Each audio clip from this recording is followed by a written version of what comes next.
Ok, gracias Fabiola. Bueno, pues muy buenas tardes, tanto a nuestra audiencia física, que la cámara nos permite que la veamos, pero sí estamos con una buena asistencia aquí en el auditorio número 2 de la biblioteca del Centro Cultural Padre Carlos Guillermo Plaza de la Universidad Católica Andrés Bello. Desde donde vamos entonces a darle inicio a esta clase abierta de la literatura medieval, de la asignatura literatura medieval que dictamos aquí en la Escuela de Letras de la UCAP, con el tema en particular, porque además es el tema coincidente en nuestro cronograma del plan de clases, sobre el Santo Grial. Evidentemente es un tema que está inscrito dentro de la saga artúrica, todo el ciclo artúrico que también llamamos materia de Bretaña.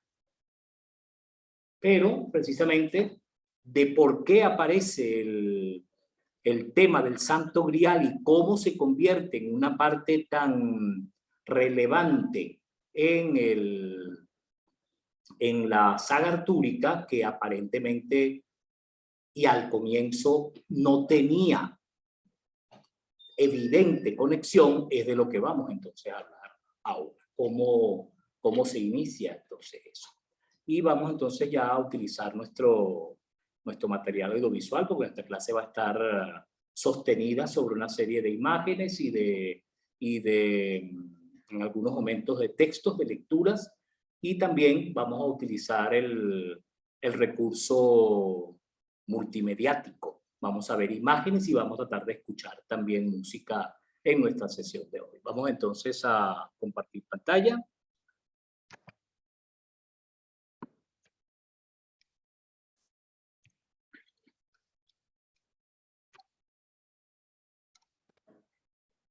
Muy bien. Un detalle importante que no mencioné en las palabras de apertura es que tenemos, por supuesto, a una audiencia virtual a través de Zoom, en nuestra aula de Zoom de la UCAP, y preguntas, consultas, comentarios que tengamos, los vamos a ir registrando en el chat de la sala de Zoom, y hacia el final de la sesión les daremos respuesta. ¿Está bien? Así lo mismo para nuestro público presente aquí. Ahí estamos viendo la primera diapositiva, que es simplemente la introducción, el Santo Grial. Esto forma parte de un curso que yo dicté hace un tiempo, de manera virtual también, a distancia durante la pandemia, y resguardé esta ilustración.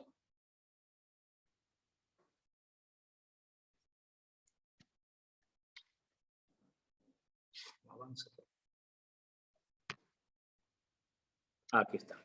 Hay que darle a la pantalla y no al teclado. Y comenzamos con esto. Comenzamos con lo básico, con lo que parece más evidente, aparente y casi que de perogrullo. ¿Qué es y de dónde viene el grial? ¿Okay? Porque efectivamente la palabra grial, santo grial, mientras la adherimos a la saga artúrica, mientras la adherimos al imaginario del rey Arturo, de Excalibur, de Merlín y de los caballeros de la mesa redonda, cobra sentido. Pero cuando nosotros empezamos a hurgar en la historia del Santo Grial y a descubrir que no tiene una relación directa ni original, ni desde el comienzo formó parte de la saga artúrica, entonces es casi que imprescindible, para descubrir un poco lo que el Santo Grial es, preguntarnos efectivamente ese primer detalle, esa primera definición. Y yo explico allí en la lámina que la opacidad del mito del Grial inicia con su definición o su imagen. Y es que este es el principal problema, o el primero de los problemas que nos plantea el Santo Grial. ¿Qué es el Grial? Porque en las distintas descripciones que encontramos en la literatura, y este es otro de los las grandes características, de los grandes rasgos definitorios del Grial, es que el Grial es una materia prácticamente literaria. Creo que voy a aprovechar de leer a Michel Zinc en este ensayo que voy a utilizar porque es uno de los mejores, además, sobre el Grial. Está presente en un libro que yo por suerte conseguí en la ciudad de Barcelona hace ya varios años. Se llama La mirada de Orfeo y es una recopilación de ensayos de varios filólogos, semiólogos, literatos, escritores, etcétera, reunida por Bernadette Bricout. Escriben Julia Kristeva, Philippe Solers, Pierre Brunel, Jean-Claude Carrière, entre otros, y el que escribe sobre el Santo Grial es Michel Zinc, que yo se lo voy a mostrar, va a estar en la pizarra un poquito más adelante, así que no se preocupen por el nombre o la pronunciación. Y entonces, Michel Zinc nos dice lo siguiente sobre el Grial. El Grial constituye un mito literario. Solo puede aprehenderse a través de un relato o de varios relatos. A través de la forma de esos relatos, en la revelación oscura de lo poético, una revelación oscura, sobre todo porque el Grial pertenece a una poética que llega hasta nosotros desde lejos, desde los mismos inicios de nuestra literatura. Por eso su misterio, su ambigüedad, la abundancia de sentido que le rodea, que se adivina a su alrededor, y al mismo tiempo la especie de vértigo al vacío que se halla en su centro, constituyen las grandes dificultades con las que topa esta literatura. Unas dificultades que siguen existiendo en la actualidad. Por último, cuando uno ha encontrado el Grial, ha planteado la pregunta adecuada y se ha salvado, ¿qué puede ocurrir sino topar con la decepción inherente a la solución de los enigmas? Descubrir el Grial resulta un peligro, como si su núcleo no albergara más que un vacío. De tal modo que ese misterio, esa ambigüedad, esos sentidos a la vez demasiado abundantes, demasiado contradictorios y demasiado huidizos, con ese vacío en el núcleo, todas esas evasiones, todos esos elementos que se nos escapan, no son consecuencia de una ignorancia que podría disiparse si conociéramos otros textos o si entendiéramos mejor los que tenemos. La naturaleza misma y la condición de la existencia de ese objeto literario que es el Grial se despliega en la polisemia propia de todo lenguaje poético, con una profundidad irreductible a una fórmula que proporcione la clave. El Grial es un objeto poético y por esta razón no existe fórmula alguna que resuelva su sentido único. Aquí lo detengo, continúo un poco en esta onda, pero creo que es suficiente lo que hemos leído para quedarnos claros con lo que vamos a hacer a continuación. El Grial es eso, un objeto poético, es un objeto imaginario, un objeto que llegó a nosotros a través de la literatura, aunque hoy parezca, por parte de lo que vamos a tratar de ver en toda esta sesión, que proviene de otra parte, pero no debemos quizá caer en esa trampa o hacernos demasiadas ilusiones dándole estatuto de realidad objetiva al Grial, que es algo en lo que la cultura occidental ha insistido durante varios siglos, y esto es muy importante. Lo primero entonces es esto, ¿qué es el Grial? ¿Qué es esto que buscamos? ¿O qué es esto que buscan los caballeros de la mesa redonda? ¿Qué es esto que busca Arturo? ¿Qué es esto que busca la literatura? Desde Chrétien de Troyes hasta John Steinbeck, desde Thomas Malory hasta Steven Spielberg. ¿Qué es eso? Vamos entonces a intentar verlo. Lo primero es que no tiene una sola forma y no tiene una sola definición.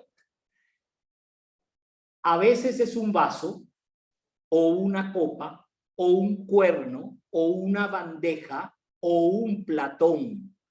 Otras veces es una piedra que viene junto con una lanza que tiene sangre goteando.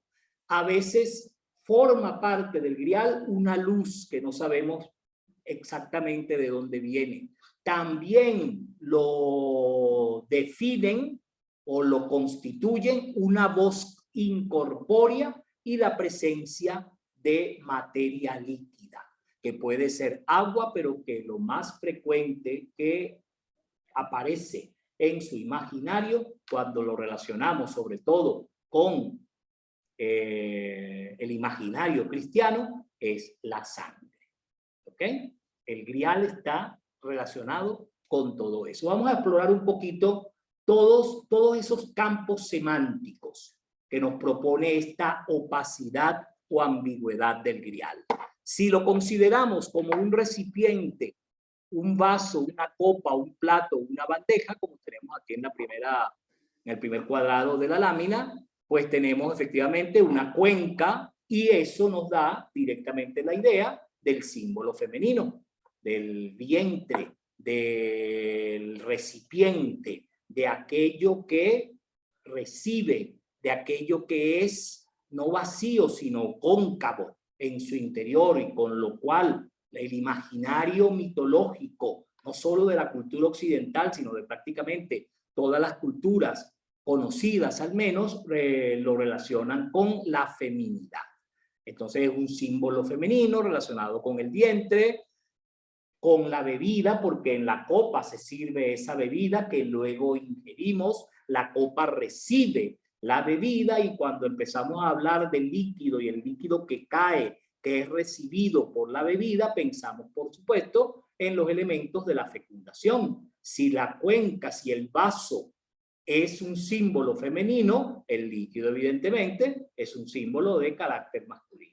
Alude al semen, alude a la fertilidad, y como también podemos relacionar con los mitos más antiguos, Mitra, Osiris, Dionisio, ¿verdad? En el mundo griego lo relacionamos con el vino, pero también con la sangre. Ahorita vamos a tratar de hacer conexiones con todo eso. Por supuesto que cuando el grial es vaso, copa, plato o bandeja, también tenemos conexión con la ingestión. Ingerimos lo que contiene esa copa, ese vaso o ese plato. Y por supuesto, por todo lo que señalaba anteriormente, pues entonces el grial sería también un símbolo de fecundación, un símbolo de fertilidad. Y vamos a ver la manera como más variadamente, más múltiplemente, volvemos a este contenido. Cuando el grial es una piedra, que también lo es en algunos imaginarios, conecta, por supuesto, con la roca, con la solidez, con aquello sobre lo cual fundamos los fundamentos, las bases de una casa. Recuerden, en el cristianismo, Pedro, piedra, sobre esta piedra erijo yo mi iglesia, que dice Jesús a Pedro. ¿Ok? Entonces, la piedra tiene ese símbolo, ¿verdad? También esa connotación de la solidez, de lo que funda, de alguna manera de la raíz, pero también conecta con una lápida que nos lleva al plano del cementerio, de los muertos, de aquello que está puesto para recordar.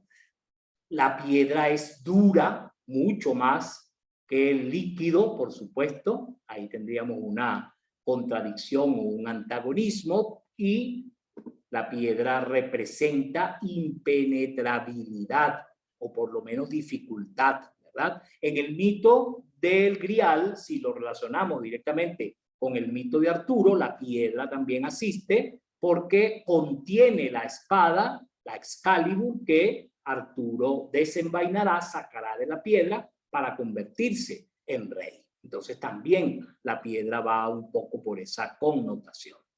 Pero también la piedra nos conecta directamente con la tierra, que es en el imaginario mitológico, la tierra es también un componente femenino que recibe la lluvia, el líquido, recibe la sangre de los animales sacrificados, recibe la sangre y la carne de Dioniso, y con eso fecunda, se fertiliza y produce las cosechas, por lo cual volvemos a encontrar que el mito del grial está relacionado, aunque sea indirectamente con los mitos de fertilidad, como lo estuvieron la tragedia griega, ¿verdad? El mito de Dionisos, el mito de Deméter y Perséfone, por supuesto, que es su hija, Hades, todo eso tiene que ver con fertilidad. Y en todo está envuelto la mujer y el contraste, la oposición, la dialéctica, a veces el enfrentamiento de lo masculino y lo femenino. Por lo tanto, cuando el grial es una piedra, también representa un principio femenino de fertilidad, como cuando el grial es una copa. Fíjense que con formas distintas, sin embargo, comparten campos semánticos similares. ¿Está bien? Y vamos entonces al último contenido, al último campo, que es el de la lanza y la sangre. Es verdad que la lanza y la sangre suelen ser elementos como adyacentes, como ancilares. Iba a decir accesorios, pero no es así. Son importantísimos. La sangre, ya de ella hemos hablado, y en el grial no puede concebirse sin la presencia del imaginario, de la imagen de la sangre. La lanza pareciera ser, sí, más agregatoria, más ancilar, y sin embargo en la historia del grial es muy importante. La lanza, por supuesto, es un símbolo fálico, como toda arma, las espadas, las lanzas, incluso los palos, los mazos, los bastones, las corbatas, dice Freud, que son símbolos fálicos. Entonces, bueno, la lanza, por supuesto, es un símbolo fálico. Y remite, por supuesto, en el imaginario del grial a la lanza del centurión Longinoso. Tenemos allí en la ilustración que hiere en el costado a Jesús cuando ya Jesús está exhalando sus últimos alientos en la cruz. De alguna manera, la lanza es una suerte de prolongación o de convergencia con el símbolo también fálico, pero también de fertilidad, que es la propia cruz donde está colgado Jesús. ¿Ok? Y que es efectivamente el inicio, ¿verdad?, de un culto, el inicio de una creencia.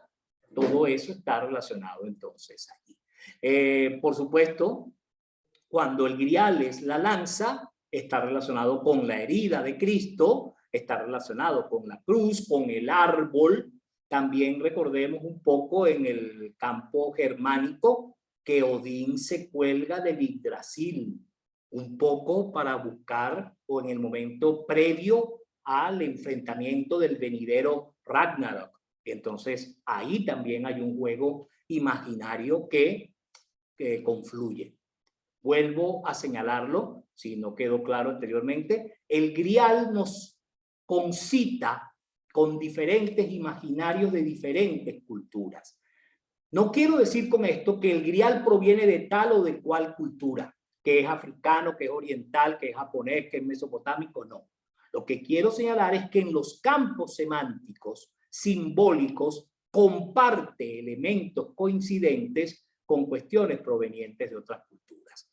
Si mis estudiantes leyeron el libro El descubrimiento del grial, que está en la bibliografía y en el aula virtual, sabrán de qué estoy hablando, porque los primeros capítulos de ese libro de Andrew Sinclair, a quien espero citar un poco más adelante, precisamente nos destaca esas confluencias de sentido que tiene el imaginario del grial.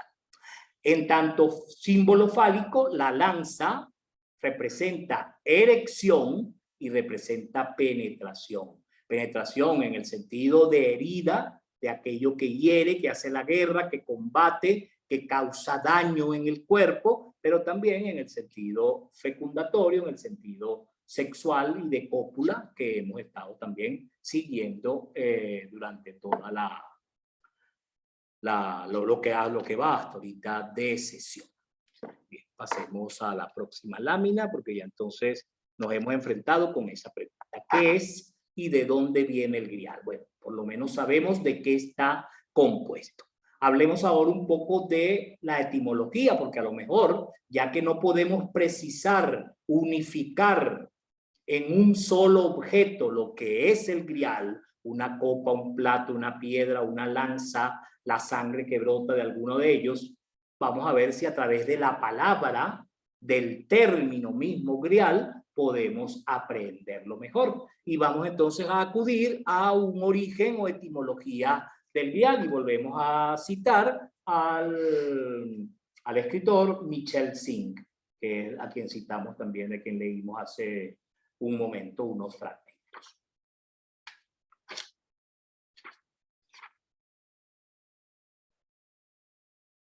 Ok, el enigma del nombre, dice él allí, ¿no? Allí tenemos en la diapositiva que estamos viendo, vemos que grial puede conectarse con graal. Vamos a verlo directamente. Chrétien, dice Michel Cinq, Chrétien de Troyes, el autor del cuento del grial, que es el verdadero origen literario de toda esta historia.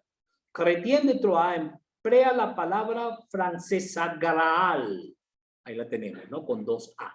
Graal como un nombre común, que efectivamente lo es.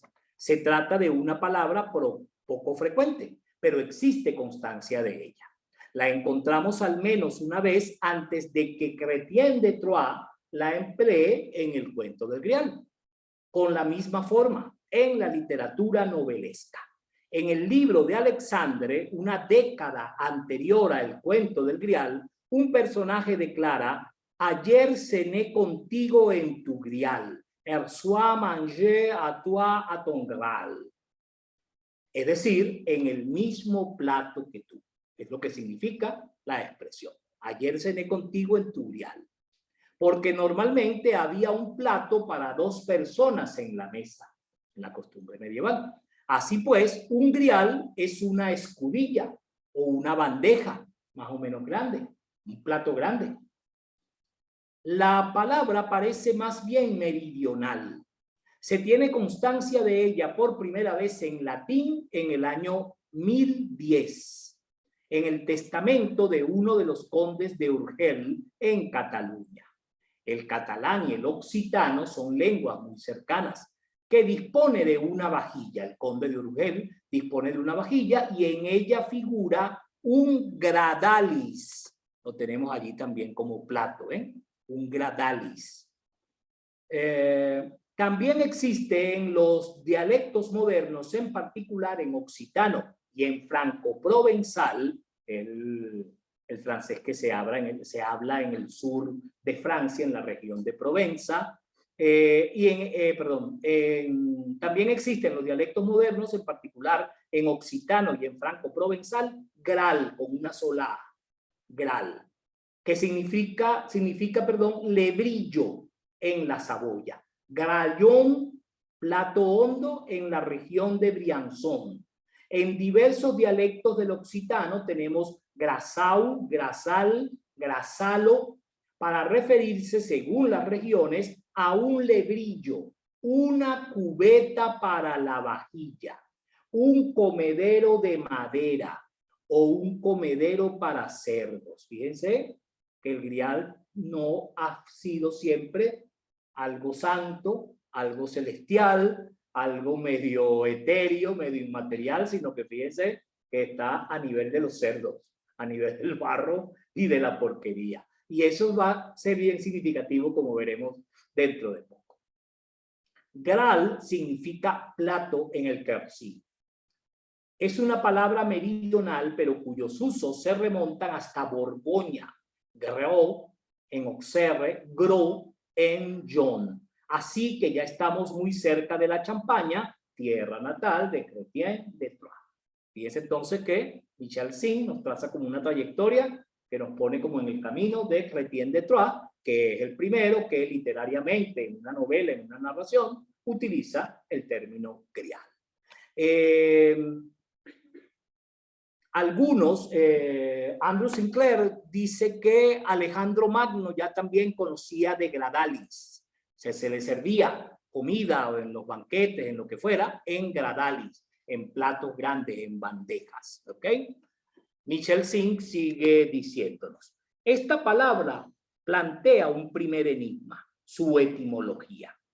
Han propuesto ver en ella un cratale, cruce entre cráter, crátera, vaso para beber y vas o gradale, un recipiente donde se introduce el garum, que es una salsa para el pescado que los romanos eran especialistas en hacer, que duraba, incluso la preparaban y parece que duraba años. Una vez vi un programa de estos de National Geographic, Discovery Channel, donde exploraban las ruinas de Pompeya y al excavar entre la lava, que parece que la lava tiene las propiedades de que conserva maravillosamente las cosas que la misma lava sepulta, y gracias a ellas que se consiguieron con tal, voy a utilizar una redundancia, con tal frescura los frescos de la ciudad de Pompeya, gracias a la lava. Pero más asombroso aún es que se conservan barriles de aliños y de cosas de comida, y allí se encontró garum, esta salsa o aliño para el pescado en perfecto estado. Siglos después, casi un milenio entero. Asombroso. Pero entonces el grial puede tener que ver con ese garum, que lo pongo ahí en la diapositiva, que es una salsa para el pescado, una suerte de salmuera, o bien lo que parece más probable, que gral, kratel, kratale, signifique una derivación por sufijo de la palabra latina kratis, que hoy en día significa cañizo. En sus orígenes, entonces, kratalis o gradalis habría significado clayon, una especie de canasto trenzado de mimbre o paja, un recipiente grande y un poco ensanchado, y más tarde todo tipo de recipientes de barro, madera o metal más anchos que hondos. Todo eso vendría a ser posibles griales. ¿Ok? Entonces, esta idea de pensar en el grial como una copa lujosa, dorada, deslumbrante, pues no tiene demasiado sostén, al menos por la etimología. Todas estas cosas que son más bien rústicas, domésticas y cotidianas, caen en el campo semántico del grial. Entonces, fíjense que vamos encontrando que el grial es una cosa niña, doméstica, a la cual incluso podemos no ponerle atención, lo cual es un detalle muy importante en la imaginería y en el mito del grial. Poner atención, algo que no deben ustedes dejar de hacer durante toda esta sesión. Poner atención. Estamos buscando el grial, ¿verdad? Bueno, entonces hay que valerse de ese elemento que es inherente al imaginario del grial, la atención. El grial comparte entonces en estos primeros años, los previos a su nacimiento literario, porque ese es el otro problema que enfrentamos. Puede haber griales y el grial puede significar lo que ustedes quieran. Una cesta de paja, una copa, una bandeja, una salsa X.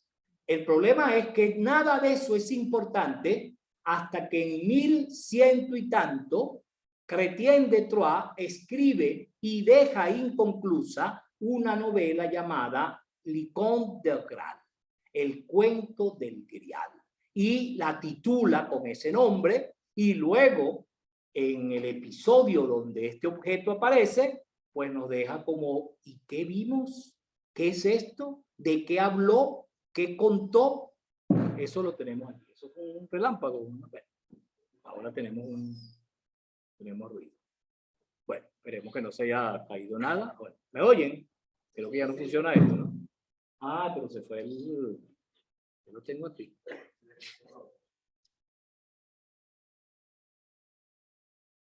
Hay luz ahí porque tenemos la... Voy a dejar de compartir por un momento. Tengo corriente, pero no tenemos...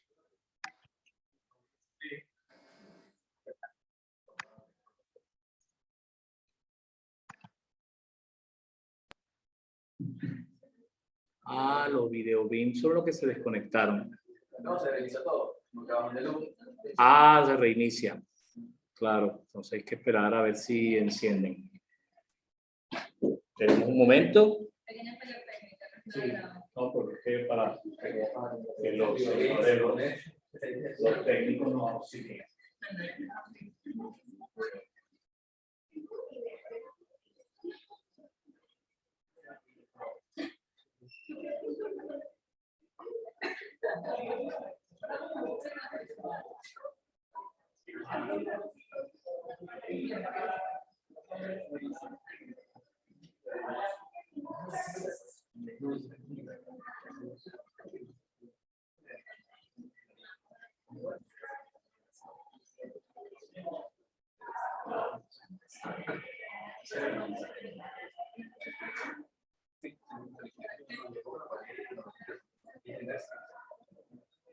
Ya bien.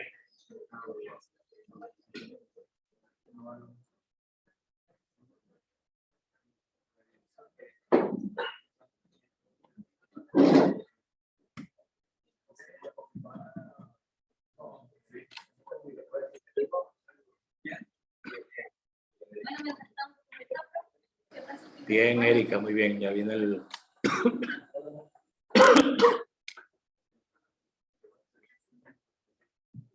Ah, ya se inició. Ah, bueno, sí, lo podemos. Todavía no he empezado con lo de la música, así que...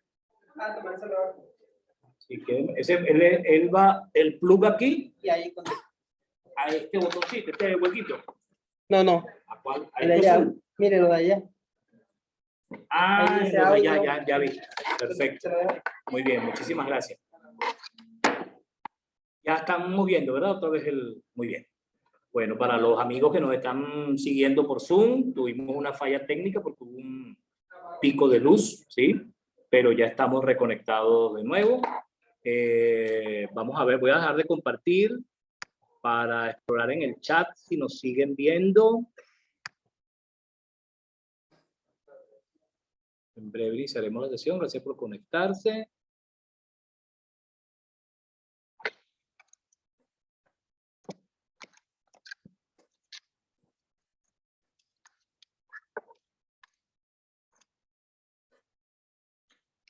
A ver, nos responden.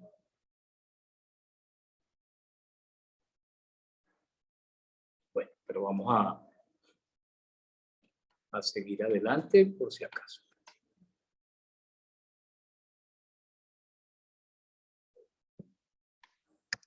Volvemos a compartir pantalla.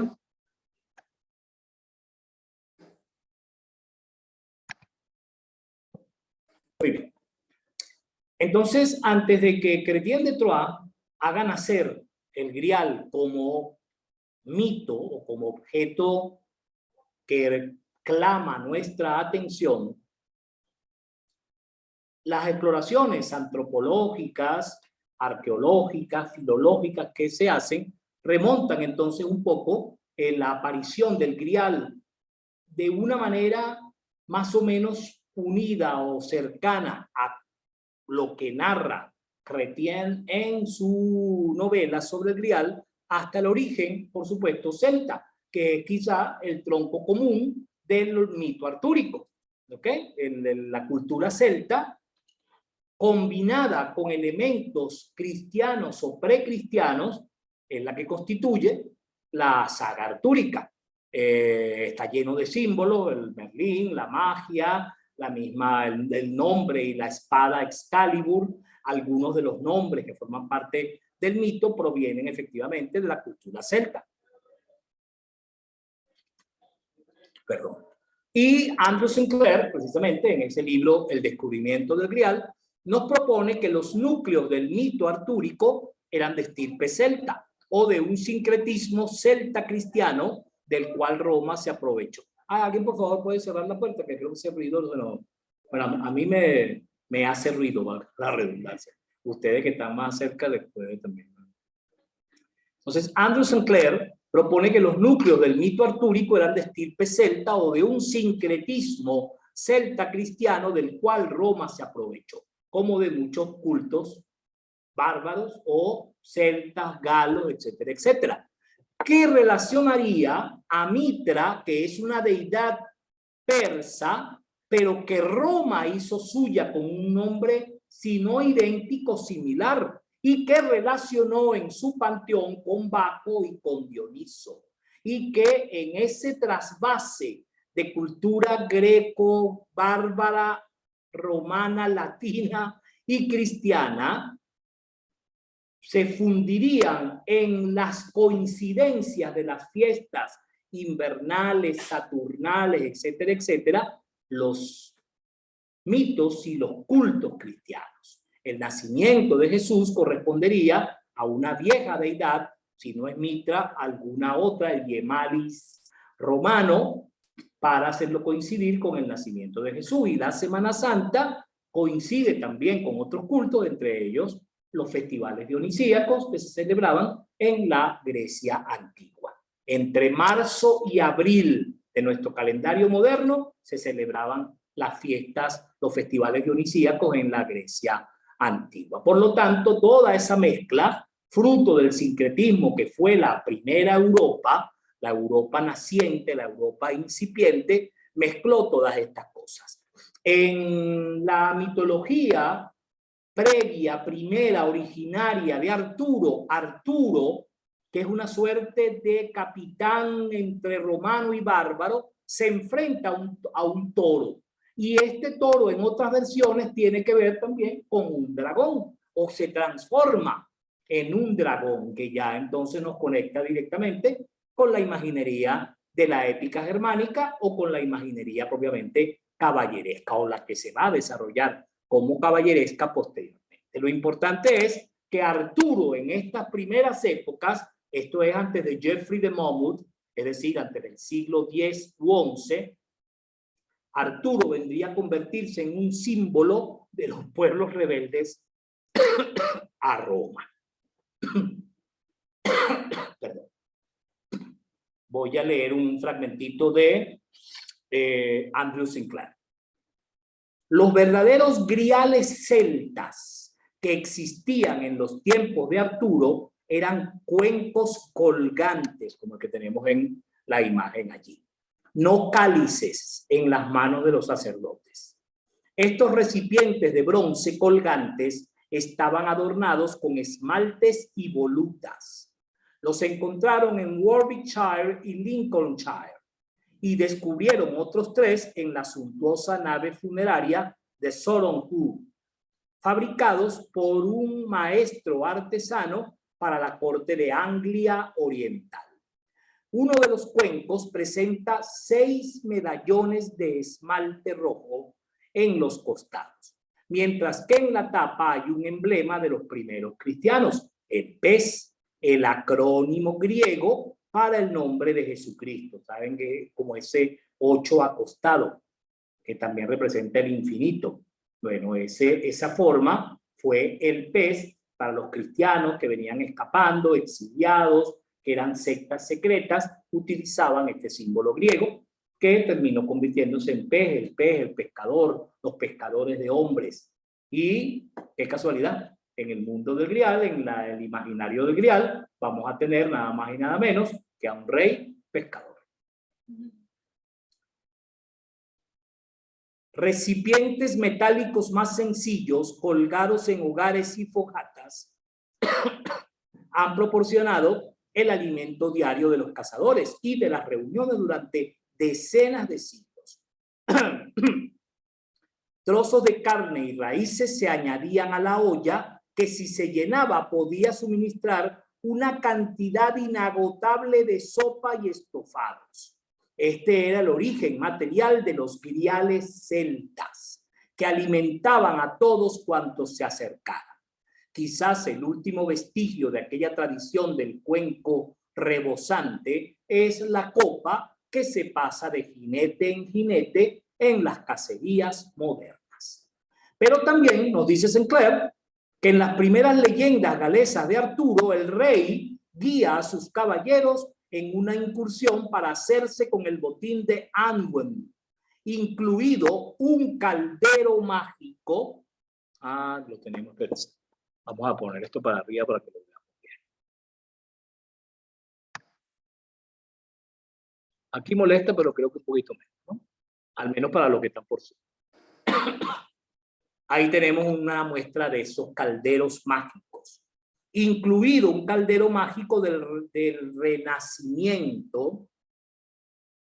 Este estaba en otro mundo, la fortaleza de las hadas, y entonces lo mismo debía ocurrir con el castillo del Grial.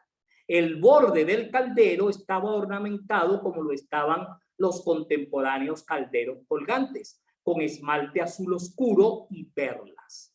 En otro poema de los bardos, Culbach y Olwen, se afirma que el caldero daba comida y bebida a todo el mundo.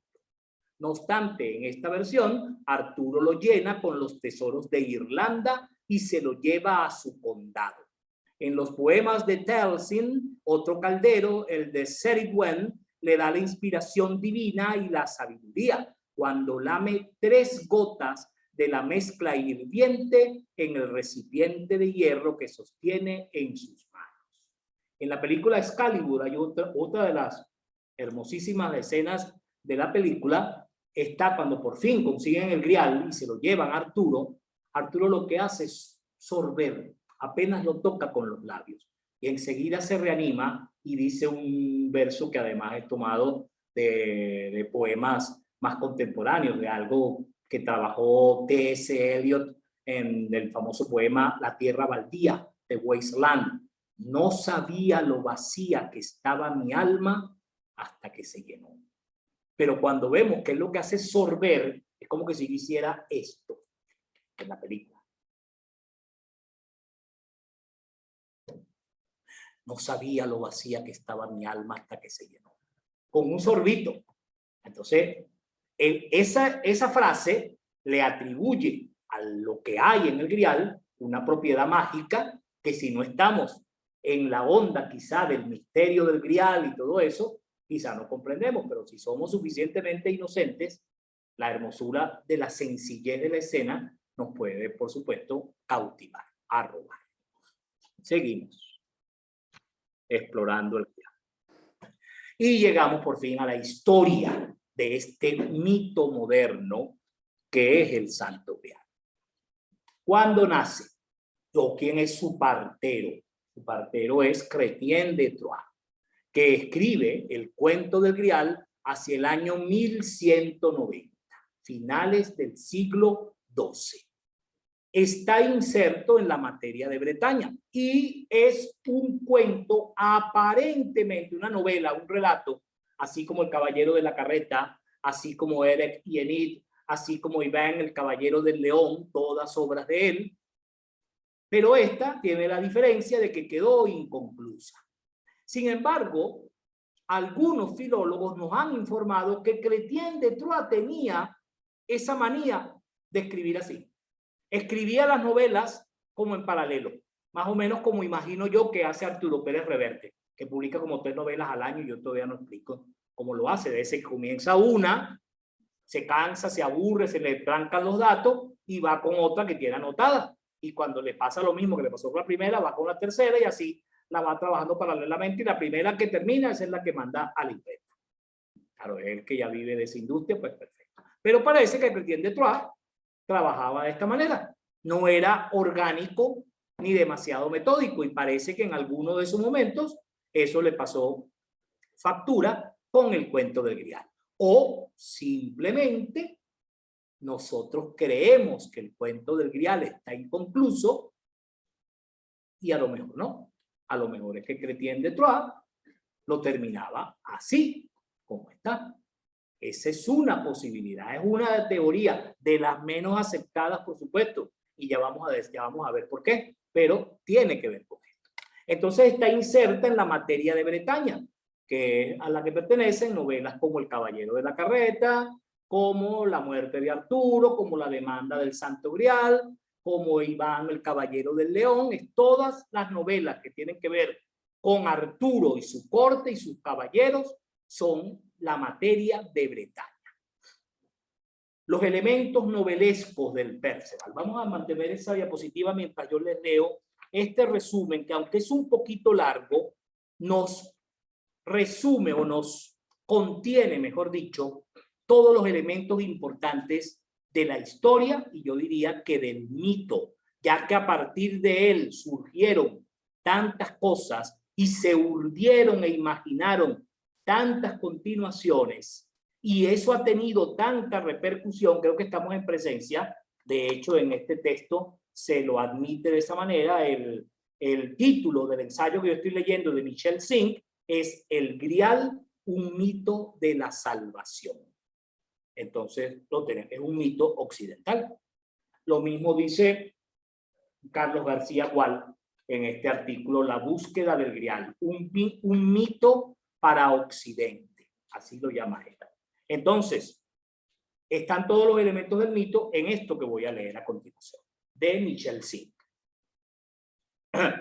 Para resolver todos estos enigmas sería preciso saber qué sentido quiso dar Chrétien, perdón, que creo que lo estoy leyendo menos.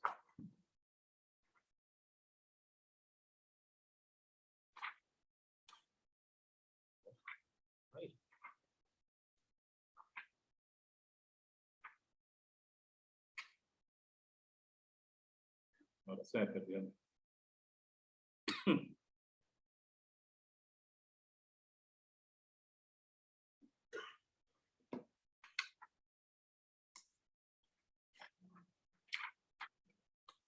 Es aquí, yo estoy leyendo.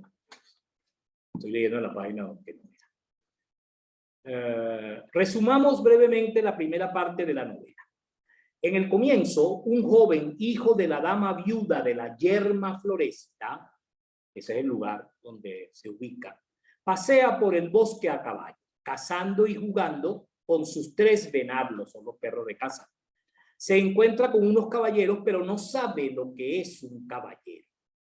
Primero los toma por diablos y después por ángeles. Cree que la armadura forma parte de su persona. ¿Habéis nacido así? No deja de hacerles preguntas y ellos acaban diciéndole que son caballeros y que el rey Arturo es quien hace caballeros. Regresa a casa de su madre y le dice que ahora él quiere ser un caballero y por lo tanto quiere ir en busca del rey que hace caballeros. Su madre, abatida, le revela que si lo ha criado sola en el bosque, lejos del mundo, ha sido justamente para ocultarle que existían los caballeros y para evitar que deseara ser uno de ellos, como su padre y sus hermanos, que lo fueron y estaban muertos. Es decir, este personaje, que aún no sabemos cómo se llama, es de una familia de caballeros que ya están muertos. O sea que él es de padre huérfano, como los héroes que ya nosotros hemos visto hasta el momento en nuestro curso. Su madre le da toda clase de consejos, lo equipa lo mejor que puede al estilo rústico. Él la abandona despreocupado. De camino le suceden aventuras. Divisa una tienda y con su ingenuidad cree que se trata de una iglesia. Este es el rasgo fundamental de este personaje, la ingenuidad. De hecho, Wagner, en su recreación de este personaje y del cuento del diálogo de sus versiones, le pone el epíteto de el bobo santo o algo parecido, o el santo loco, algo así. Entonces cree que se trata de una iglesia. Su madre le dijo que cuando viera una iglesia debía entrar a rezar sus oraciones. Así que entra en la tienda, que él cree que es una iglesia, y encuentra a una joven dormida. Su madre le dijo que si una dama le concedía un beso, podía tomarlo, aunque había añadido el excedente os lo prohíbo. Pero este joven tan ingenuo no sabe que hay un excedente ni qué cosa es un excedente. Lo que ha entendido es que cada vez que vea a una dama, debe besarla. Besa a la joven de la tienda y provoca un drama. La abandona muy triste. Llega a la corte del rey Arturo y haciendo caso omiso de los buenos modales, entra como Pedro por su casa sin modales ninguno, ni cortesía, ni nada de eso, que es lo que reina en la corte de Arturo, en la corte de la mesa redonda. Entra a caballo en la estancia donde el rey está comiendo. En el umbral de palacio se ha cruzado con un caballero enfundado en una armadura roja que le ha dado mucha envidia. Un caballero que sostenía en la mano una copa de oro se dirige al rey Arturo y le pregunta, pero este, sumido en la melancolía, no le contesta.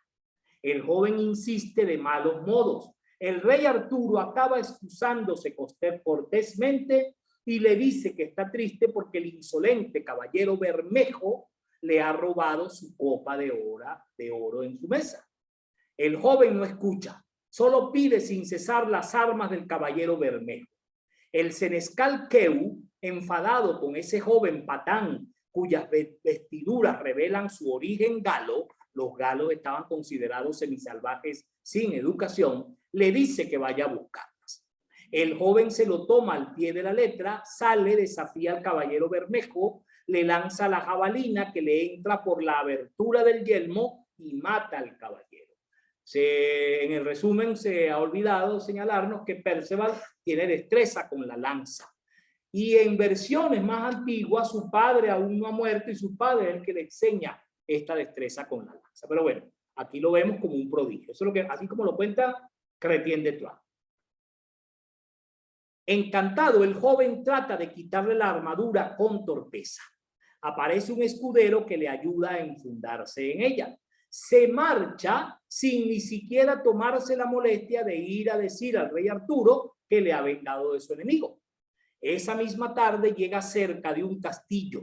El señor que está tomando el fresco en el puente levadizo intuye de inmediato su ingenuidad. Al preguntarle, comprende que ese joven cree ser caballero, puesto que posee una armadura. Tiene el exterior de un caballero, pero en su interior no lo es. Este sabio anciano, Gorneman de Gord, se propone instruirle en la caballería. Se consiguió un maestro, el personaje. Como el joven está predestinado, la instrucción se completa en una noche y el anciano le da consejos. El joven no deja de hacer preguntas. Gorneman le enseña lo que es la falta de educación. El joven siempre menciona los consejos de su madre. Mejor di, le enseña Gorneman, que el prohombre, el hombre de bien que me ha dado la educación, me ha dicho que haga esto o aquello. Desea que siga un tiempo a su lado, pero el joven está impaciente por regresar a su madre. Está ansioso de encontrarse de nuevo con ella, puesto que al abandonarla se giró, la vio tendida en el suelo frente al puente levadizo y por la impaciencia de la partida no volvió sobre sus pasos. Fíjense que el elemento de la madre es importante, lo tenemos ahí marcado en el diagrama. Este personaje quiere volver a donde está su madre.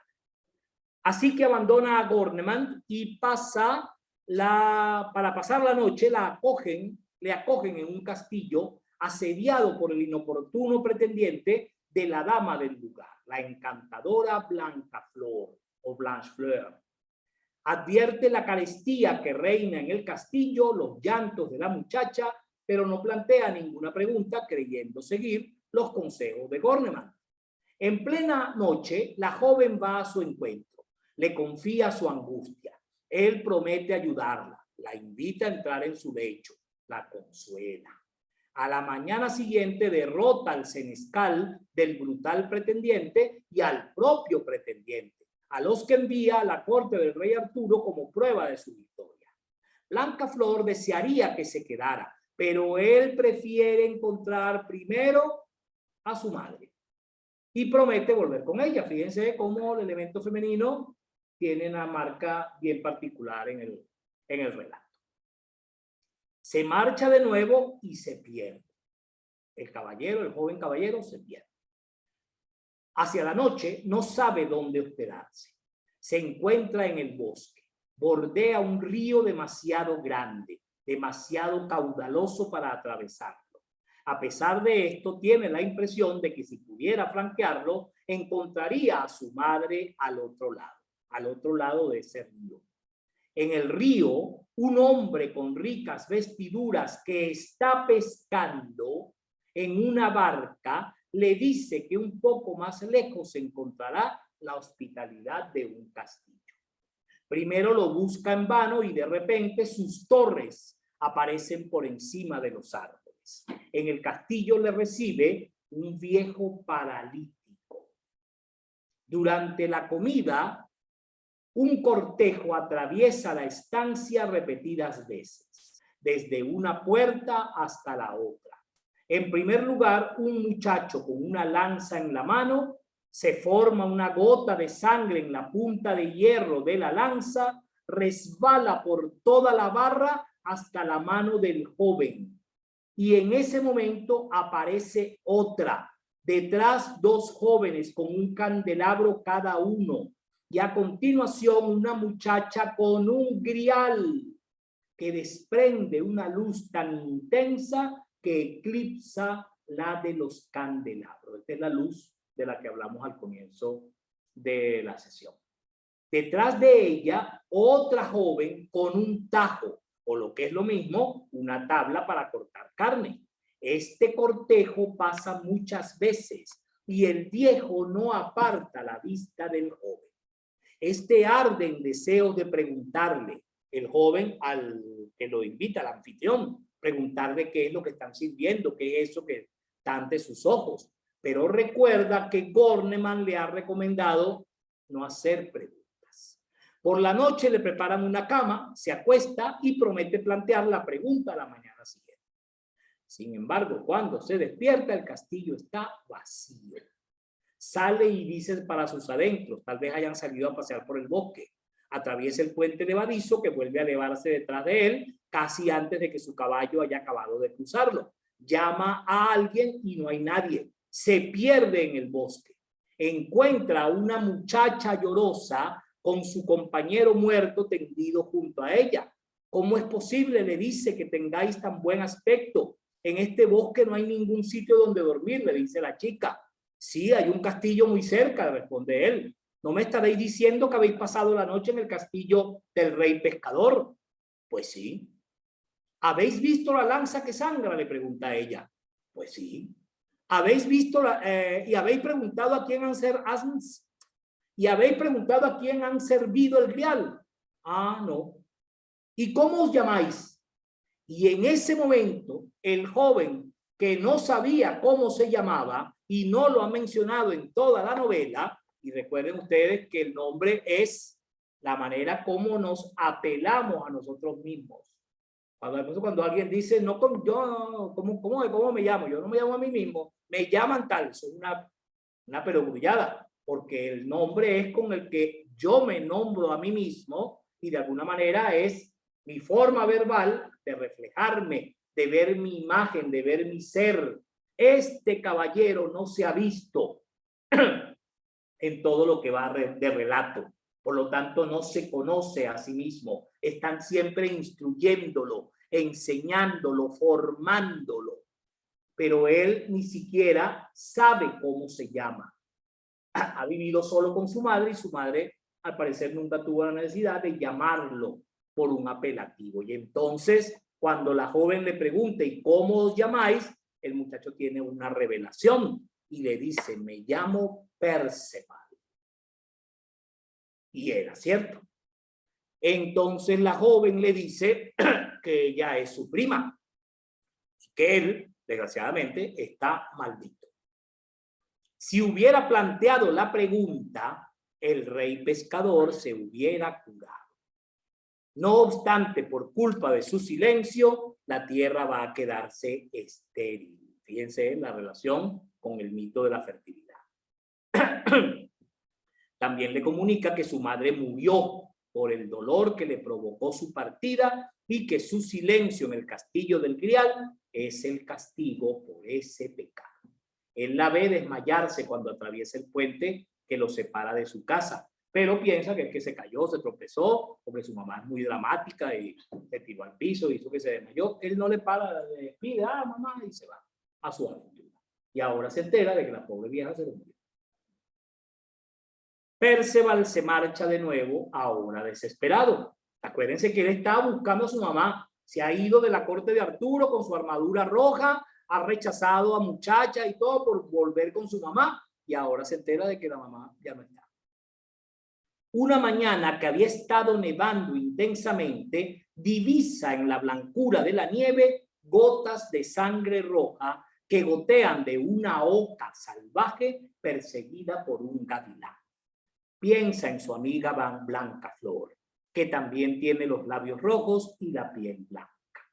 Cae en un profundo ensueño. Los caballeros del rey Arturo, que por casualidad tienen el campamento muy cerca, le encuentran. Le molestan hasta que Gawain le saca de su éxtasis con dulzura y le conduce ante el rey Arturo. Todos le reciben con alegría, puesto que todos cuando se enteraron de sus hazañas salieron en su busca. Sin embargo, llega una doncella horrorosa que maldice otra vez a Perceval y anuncia todo tipo de catástrofes. En ese momento, los caballeros del rey Arturo se marchan, no en busca del Grial, sino para desempeñar misiones diversas que se descubren bruscamente. Perceval, por su parte, jura no volver a dormir en una cama hasta que encuentre otra vez el castillo del rey pescador. Y creo que yo se lo mencioné en las clases de la semana pasada. El mito de Arturo, la saga artúrica, es también un poco la historia de la búsqueda de la segunda oportunidad. Es decir, del penitente, del pecador que ha pecado consciente o inconscientemente y quiere una segunda oportunidad para redimirse. ¿Ok? Recordemos a Roldán, que no quiere tocar el cuerno. 3 veces se lo pide Olivier viendo el peligro y él se niega. Y luego, cuando ya es muy tarde, que ve el desastre más cerca, Roldán quiere tocar el cuerno, le dice a Olivier, y Olivier, haz lo que te dé la gana. ¿Ya qué importa? Y él lo hace, pero es tarde ya. Sin embargo, es la estructura, mi tema de la segunda oportunidad. A partir de entonces, la novela abandona a Perceval para seguir las aventuras de Gawain, que no voy a relatar aquí por muy esenciales que resulten, eso lo dice Michel Sink. Sin embargo, en un momento dado, en medio de las aventuras de Gawain, volvemos a encontrarnos con Perceval. Ha estado vagando a la aventura durante 5 años. Se ha vuelto loco. Ha olvidado el tiempo. Un día está cabalgando enfundado en todas sus armas, buscando aún el castillo del Grial en el bosque. Se encuentra con un grupo de caballeros y damas que caminan descalzos, en mantillas, y le dicen: Señor, ¿cómo osáis cabalgar hoy enfundado en todas las armas? ¿Y qué día es hoy?, pregunta él. El día que murió nuestro Señor. Es Viernes Santo. Venimos de confesarnos en una ermita. Perceval les acompaña, se confiesa con el ermitaño, que resulta ser su tío, el hermano de su padre. Este le informa de que el Grial contiene una hostia y que en la estancia hacia donde se dirige el cortejo está el anciano rey, padre de su anfitrión, el rey pescador. Después de 5 años, por fin vuelve la pista de Perceval del rey pescador.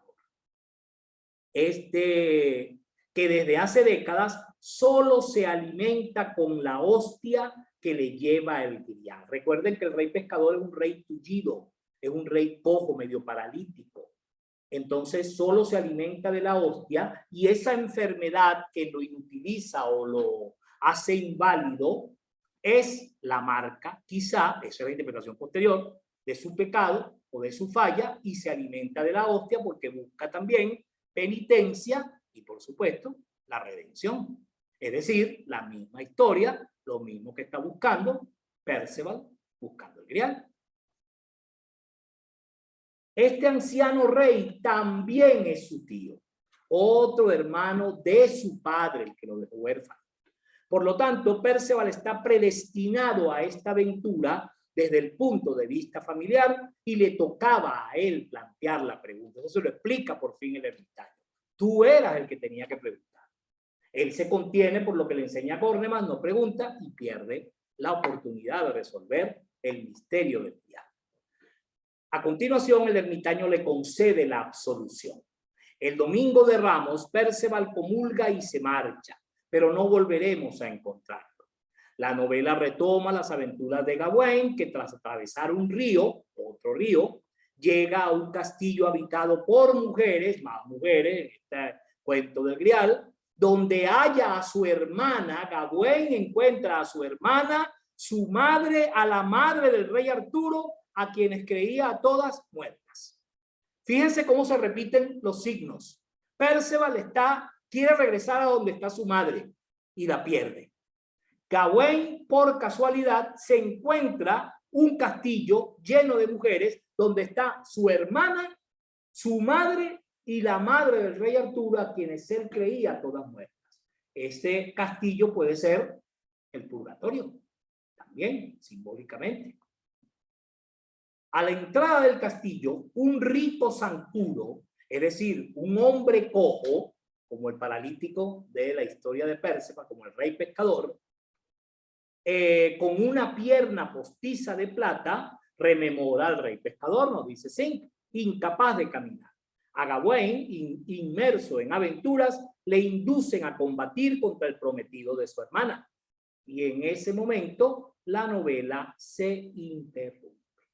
Ahí termina el cuento del viaje, con esta aventura inconclusa de Gawain. Y nunca vemos si Perceval vuelve a conseguir al rey pescador, si vuelve a pasar delante del cortejo del Grial, pero ahí tenemos entonces todos los elementos que forman parte de la historia del cuento del Grial. Perceval, su origen misterioso, su madre, la corte del rey Arturo, el caballero bermejo, el color rojo es simbólicamente importante. Bornemans, el maestro, que es de alguna manera el causante indirecto del silencio que pierde a Perceval, el castillo de Blanchefleur, el castillo de Blancaflor, el retorno a casa, el retorno a su madre, el encuentro por accidente, por misterio del castillo del Grial, la aparición del rey pescador, del rey tullido, la espada mágica que se van a encontrar posteriormente, el cortejo del Grial, la lanza, la doncella que le revela lo que vio, lo que pasó y la torpeza de lo que no hizo,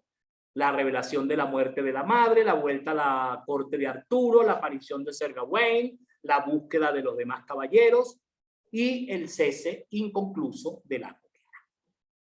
La novela de Chrétien de Troyes, por supuesto, con toda esta historia tan fascinante, tan intrigante, ha provocado, como era lógico que las provocara,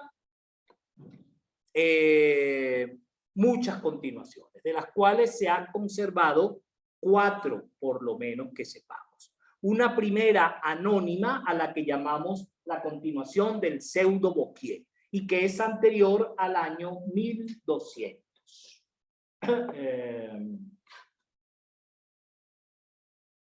Vamos a precisar algunas cosas.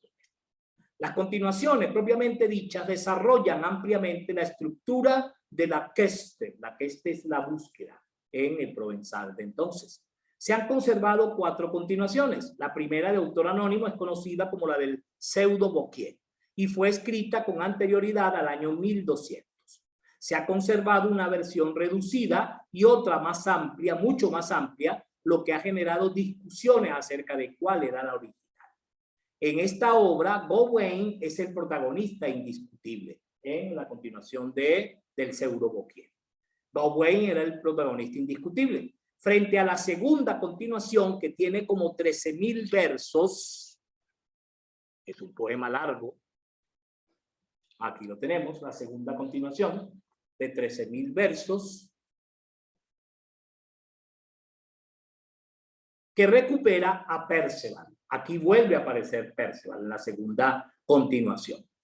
La tercera continuación fue escrita por Manessier para la condesa Jeanne de Flandes entre 1206 y 1244. Esa es la época de reinado de ella, no de escritura de la continuación. Ella es la nieta de Felipe de Flandes, el primer mecenas del relato del Grial. En este román, Perceval vuelve a ser la figura principal, pero en distintos episodios aparecen Gawain y otros personajes. Gerbert de Montreuil debió componer entre 1220 y 1230 la cuarta continuación de 17.000 versos. En estas 2 últimas obras se observa la influencia de otros romances, además del de Chrétien y Robert de Boron, como sucedía en las 2 primeras. Y así llegamos entonces, la función estructural de la corte de Arturo se intensifica en las continuaciones y nos va contando detalles importantes que hoy vamos un poquito a obviar, para llegar a lo que ocurre antes de 1212 con Robert de Boron. Robert de Boron escribe su Histoire du Graal, Historia del Grial, que es una suerte de búsqueda de dimensión histórica. Y por eso hay una variante que parece muy sencilla, muy simple, pero que es crucial, y es el paso de narrar en verso, como está el cuento del Grial de Chrétien de Troyes y las continuaciones de las que hemos hablado hasta ahora, hasta aquí, hasta Robert de Boron, que empieza a escribir en prosa. Al parecer, en aquella época, la prosa tenía un estatuto de veracidad, de apariencia, de historia, de documento mucho mayor que el verso. Y por eso, buscando ese estatuto, esa fidelidad, los continuadores de la historia del Grial ahora empiezan a escribir en prosa. Y eso es lo que hace Robert de Boron con su Histoire du Graal, que se remonta hasta los orígenes con Adán y Eva. Y los estudiosos han precisado que la fuente de Robert de Boron pueden haber sido los famosos evangelios apócrifos. El evangelio de Santiago, algunos dicen que hay un evangelio de Judas, el evangelio de no sé quién, el evangelio de María Magdalena, también que existen entre esos evangelios apócrifos, frente, que son decenas, frente a los 4 evangelios canónicos, que somos los que damos por verídicos, ¿verdad? Mateo, Juan, Lucas y Marcos. Pero resulta que había más. Y eso lo decidieron también en la Edad Media. Siglos antes de esto, pero ya estaba decidido que los evangelios canónicos solo iban a ser 4.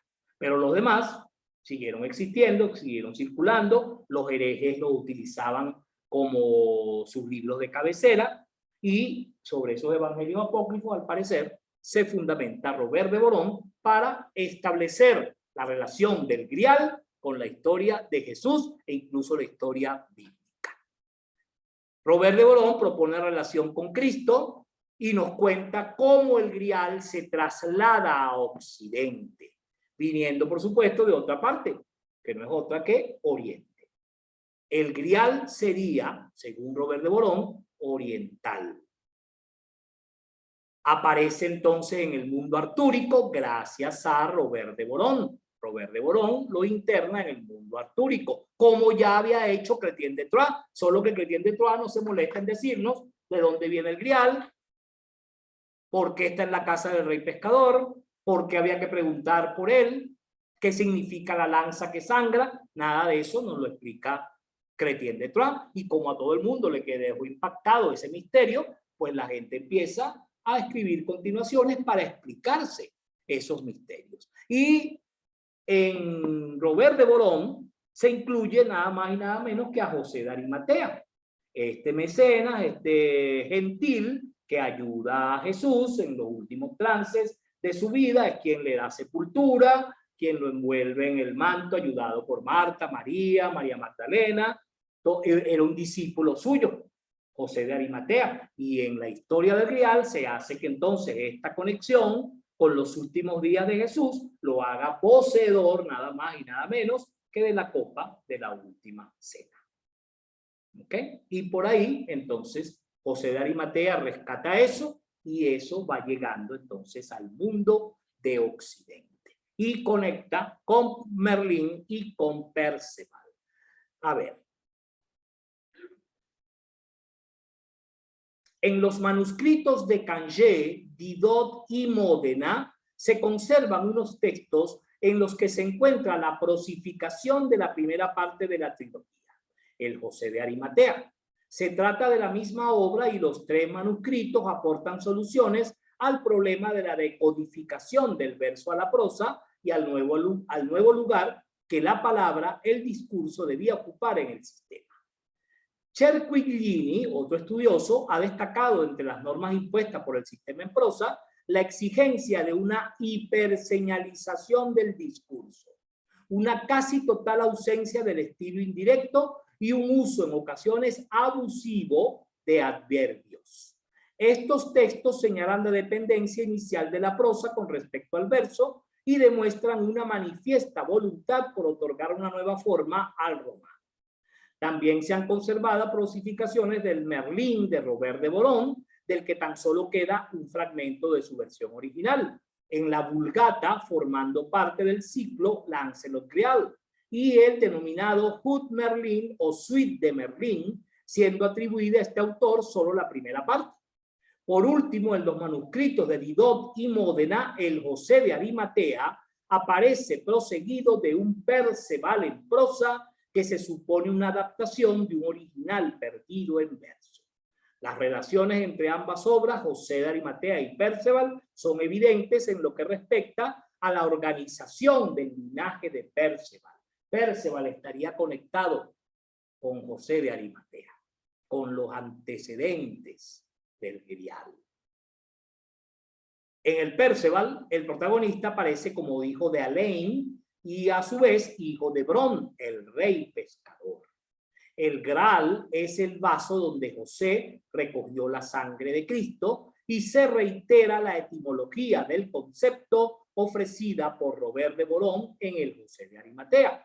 La lanza sangrante se identifica aquí con la lanza de Longinos. ¿A qué estamos asistiendo?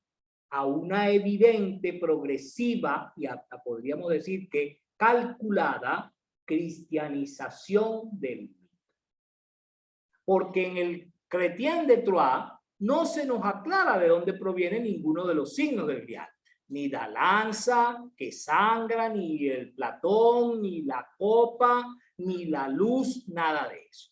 Para encontrar explicación a todo eso que nos describió misteriosamente Chrétien de Troyes, los continuadores empiezan a buscar explicaciones, se van a la Biblia, se van a los testamentos, se van a los evangelios apócrifos y empiezan a cristianizar el imaginario del Grial.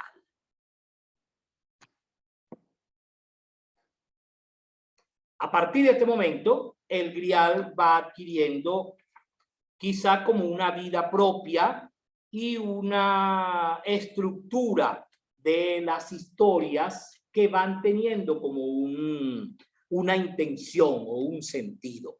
Eso permite hablar de un abordaje dual, es decir, de una suerte de dialéctica al abordar el tema del Grial en la Edad Media. Tendríamos una forma novelesca, todavía en verso, y una forma histórica, que sería a la que pretendería los textos en prosa. La forma novelesca y la forma histórica. La primera usa el modelo artúrico, se basa en las historias del rey Arturo y asienta la inserción del mito del Grial en la saga artúrica, donde no tenía lugar originalmente.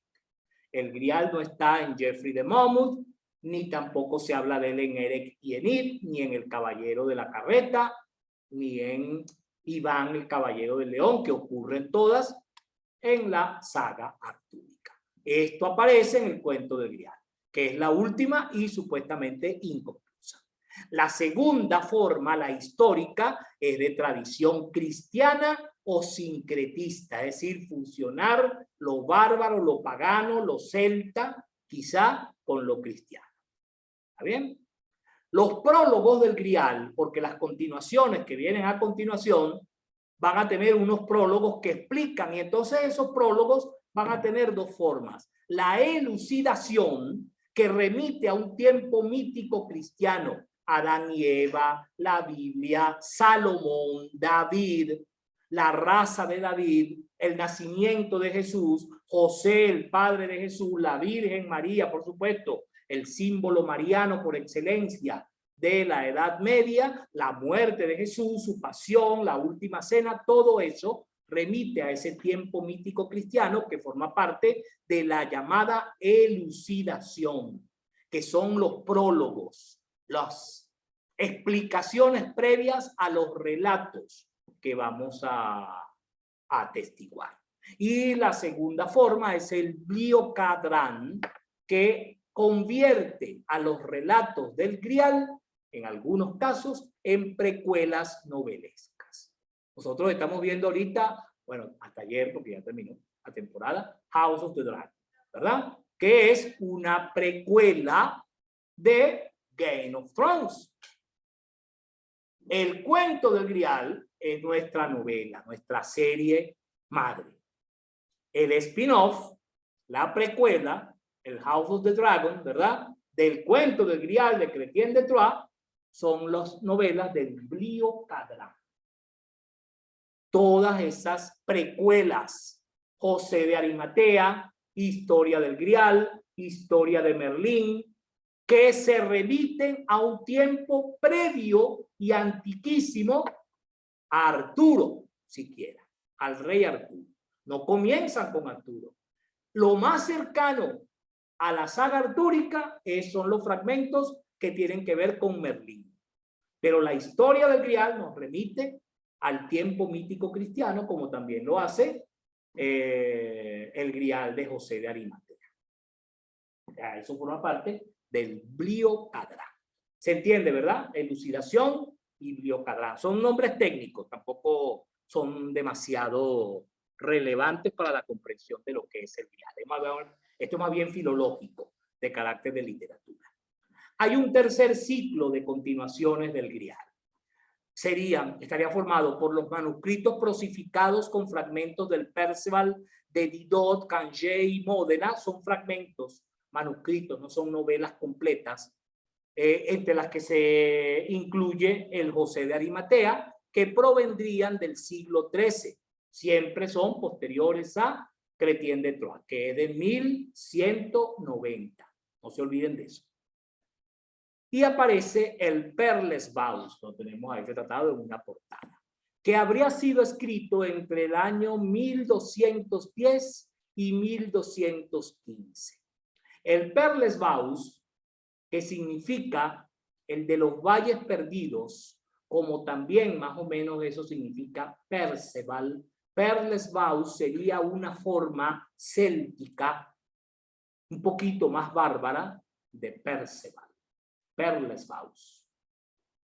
El Perlesvaus es un román artúrico que realiza la fusión entre los elementos cristianos y los artúricos de Chrétien de Troyes. La estirpe de Perlesvaus está en la novela ligada a la estirpe de José de Arimatea. Y el sustento alegórico es que los caballeros forman parte de una suerte de caballería celestial que deben imitar la vida de Cristo. El Perlesvaus se divide en branches, en ramas, que son como partes que desarrollan la novela. La primera branch tiene que ver con Arturo. Permítanme citar a nuestra amiga Cirlot.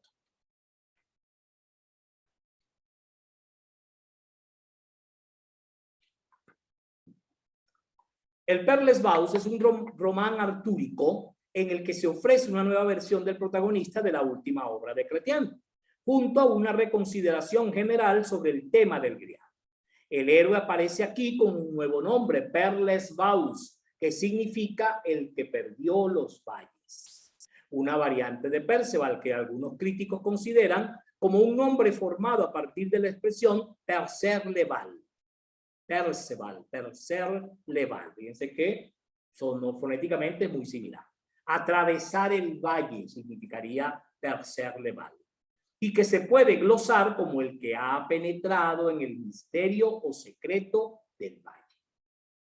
El linaje de Perlesvaus es una síntesis del de Perceval de Chrétien y el de Robert de Boron, pero al que se le han añadido nuevos personajes. José de Arimatea, que aparece como el tío de la madre del héroe, el rey pescador, que se identifica como el rey del Grial y es hermano de la madre. Se citan también a otros hermanos de la madre viuda, Perles, y el rey del castillo mortal. Al héroe se le añade una hermana, Dandrane. En la configuración del linaje de Perlesvaus se percibe de nuevo una especial atención de la parte materna frente al escaso interés que suscita la rama paterna. Se observa en la obra una clara voluntad de contraponer casi en simetría el linaje artúrico al linaje de Perlesvaus, que es el del Grial, destinado a una empresa superior. Es como que si fueran rivales o que si denotara que la caballería de Arturo es la caballería terrenal, la terrestre, la material, mientras que Perceval es el adalid de la caballería celeste. Lo que se corrobora también en la organización espacial. Hay dos Camelot, el de la madre de Perlesbaus y el del rey Arturo. El román está construido en ramas, en branches, que lo dividen en 11 partes. Estas pueden estructurarse en 2 secuencias. La secuencia A estaría formada por 8 ramas. La primera de ellas dedicada a Arturo, desde la segunda hasta la sexta, entraría en acción Gawain como héroe en búsqueda del Grial. Es lo que tenemos en la branch 2. Y luego en la branch tercera reaparece Perlesbaus y se agrega Lancelot, que empieza a formar parte también, que hasta ahora no lo había sido, de la historia del Santo Grial. ¿Ok? Pero él solo. Ya vamos a ver cómo eso se va a complicar posteriormente. En el Perlesbaus surge la idea de contraponer la caballería terrestre, el mundo artúrico, ya esto lo señalé, y la construcción bipartita incidiría en esta concepción binaria. Por otro lado, el pensamiento analógico desarrollado ya en la obra de Robert de Boron alcanzaría aquí su máxima expresión, en la exigencia cada vez más radical de convertir la historia del Grial, atención a esto, en una metáfora de la idea de la salvación por el nacimiento y sacrificio de Cristo. Con todo, la materia artúrica está constantemente presente en la obra. El Perlesbaus es una extraña síntesis de los motivos procedentes del mundo bretón fijados en la narrativa de Chrétien de Troyes y los aspectos cristianos forjados en la obra de Robert de Boron. Y por allí vamos a la cuestión de que efectivamente la historia se complica y cada vez se tiñe más de elementos cristianos. Estamos llegando a los últimos capítulos de esta serie, de esta trayectoria, y este es el del Lanzarote en prosa, que también lo hemos llamado la Vulgata, y que debe haber sido escrito entre 1215 y 1230. Ya ustedes saben, porque yo he hablado de esto en clase, que el Lanzarote en prosa o el Lancelot en prosa, como lo sé que les gusta más, es un ciclo de novelas que comprende la historia del Santo Grial, muy semejante a la que ya escribió Robert de Boron, que vimos en láminas anteriores, y que incluye la historia de Merlín, que aquí está un poquito más completa que el fragmento que conocíamos previamente. Estas dos novelas sirven de prólogo, de prefacio, de preludio a la tercera, que es como el centro de la misma, Lancelot del Lago, donde se nos describe el origen de Lancelot. Conocemos a su padre, conocemos su origen, cómo se convierte en caballero, su relación con las mujeres, que parece haber sido exitosa desde muy joven, y poco a poco en Lancelot del Lago, en la Vulgata, se lo va relacionando con la historia del Grial, de la manera como nosotros ya conocemos.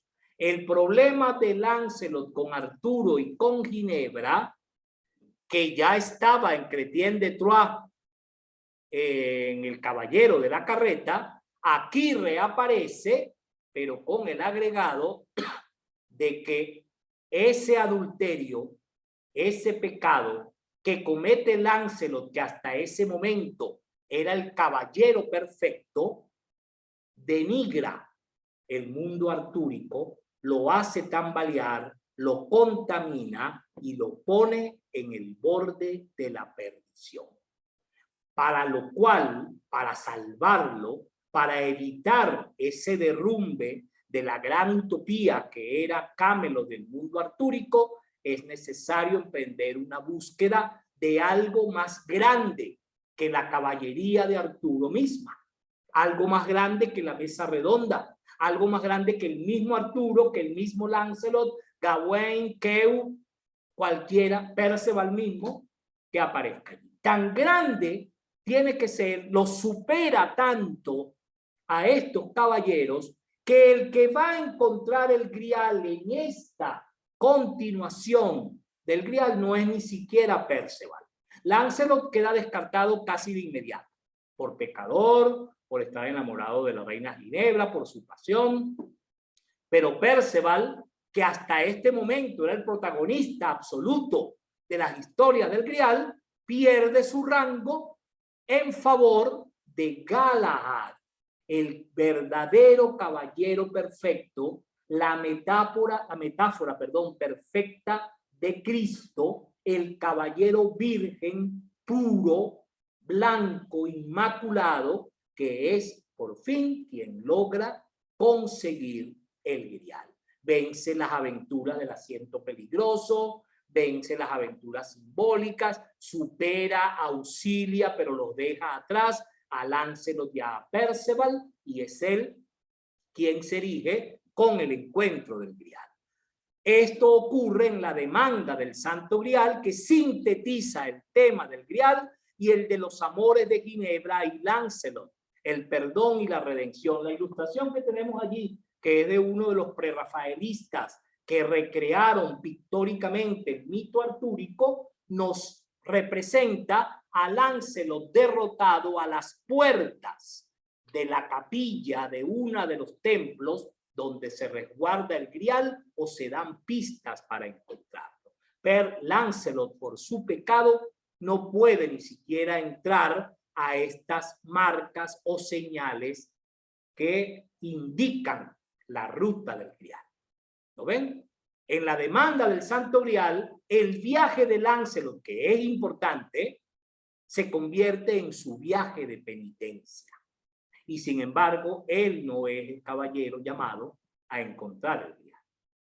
En la demanda del Santo Grial, que es la cuarta de las novelas de las que estamos hablando, se fundamenta toda ella estructuralmente en la técnica del entrelazamiento, que ya lo había inaugurado también Chrétien de Troyes, cuando divide la historia del cuento del grial en la aventura de Perceval y la aventura de Gawain. Y llega un momento que Perceval se nos pierde y nos quedamos con Gawain. Y que se encuentran los dos caballeros y entonces al encontrarse el narrador toma otra vez la historia de Perceval hasta que la vuelve a perder, volvemos con Gawain y la novela queda inconclusa. Eso, que es la técnica de entrelazamiento, es la materia básica de la demanda del Santo Grial, que cuenta la historia de Lancelot, la de Perceval, la de unas doncellas misteriosas, la de Gawain y por supuesto la de Galahad y la del rey Arturo y la de la reina Ginebra. O sea que es como un Macondo, unos 100 años de soledad medievales, escritas por este autor desconocido, autor de la Vulgata o de la demanda o la queste del Santo Grial. Y todo esto termina con la muerte de Arturo, la mort de Arturo, en donde asistimos al ocaso del reino después del encuentro del Santo Grial, de la redención del mismo. Ahora Arturo tiene que arreglar sus asuntos terrenales, con Mordred, con Morgana, con sus enemigos, con la misma Ginebra, el perdón a Lancelot, y eso es lo que nos cuenta la muerte de Arturo. De nuevo con la técnica del entrelazamiento, con multiplicidad de episodios o tramas confluentes, y la aparición del personaje de Galahad.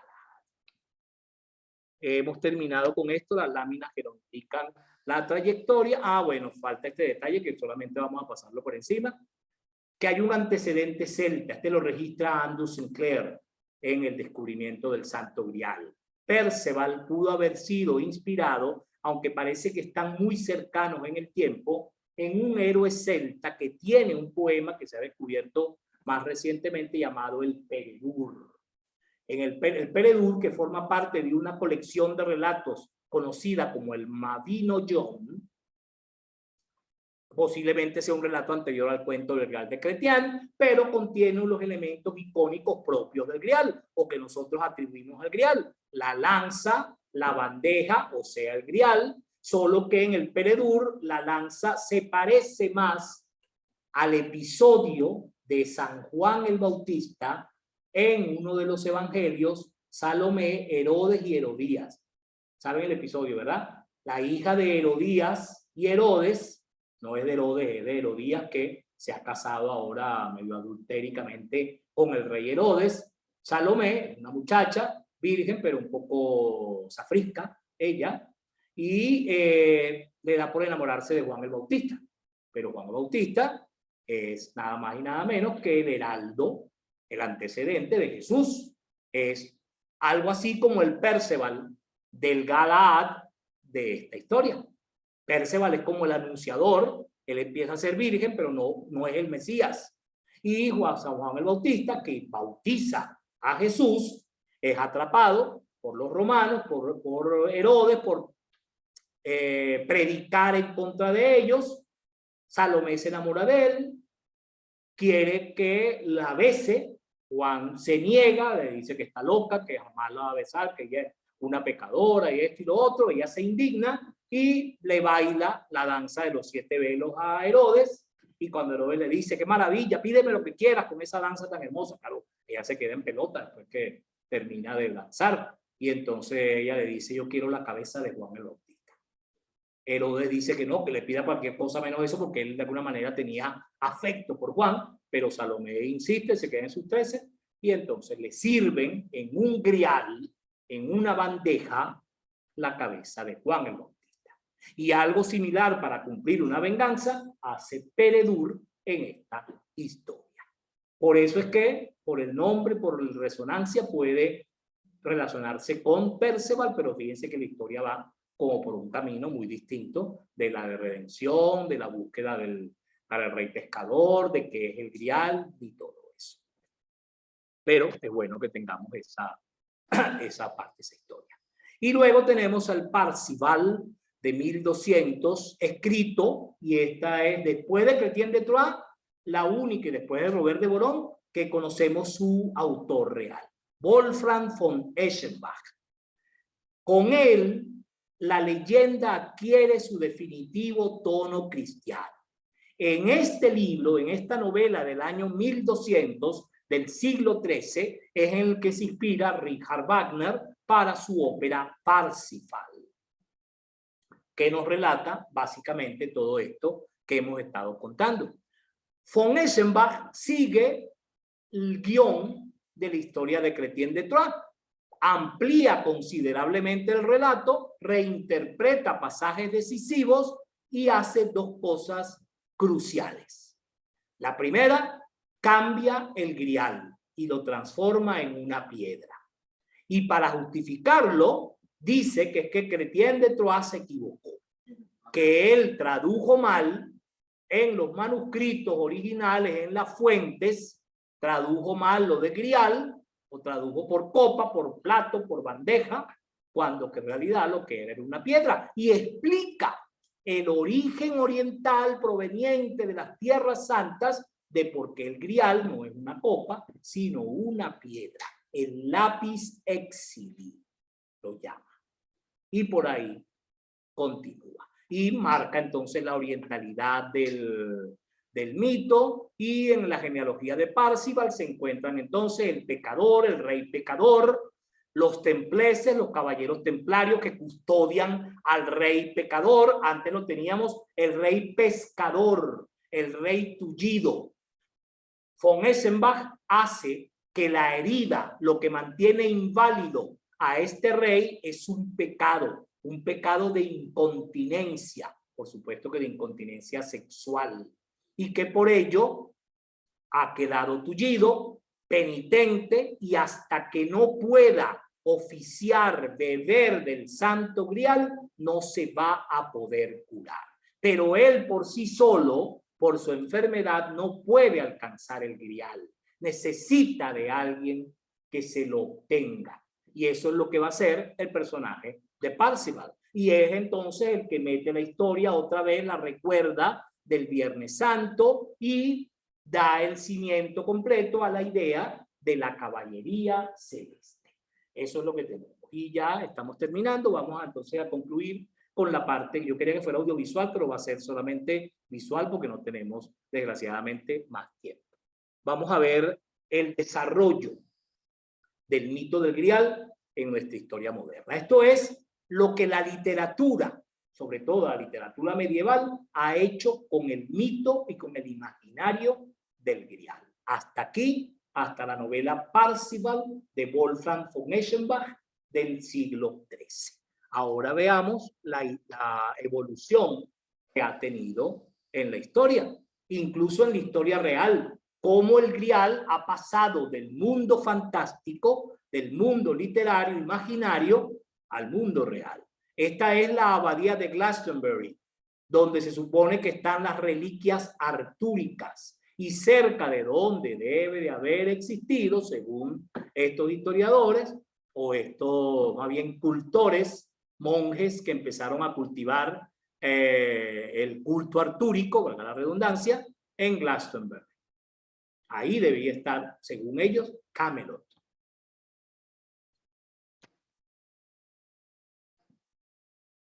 Ahí tenemos a Frangélico, que nos muestra el momento en el que la lanza de Longinos atraviesa el costado de Jesús.